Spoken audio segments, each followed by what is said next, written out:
I want to talk a little bit about motivation because if you step back to the 30,000-foot view, the geopolitical landscape right now is very volatile. You've got Ukraine, you've got the Israel-Hamas war.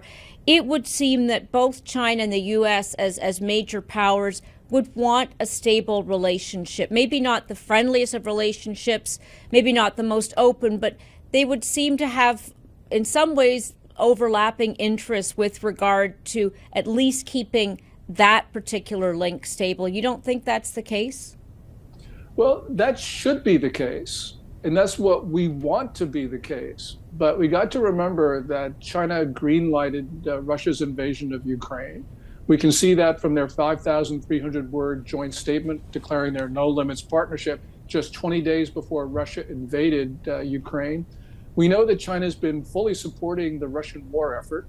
We know that China's been fully supporting Iran's war effort against Israel with the elevated commodity purchases. Just to give you some example of how important this is, in the first 9 months of 2023, China's purchases of Iranian oil was 60% above that in 2017. And 2017 is important because that was the last year before the Trump administration reimposed sanctions on the purchase of Iranian oil.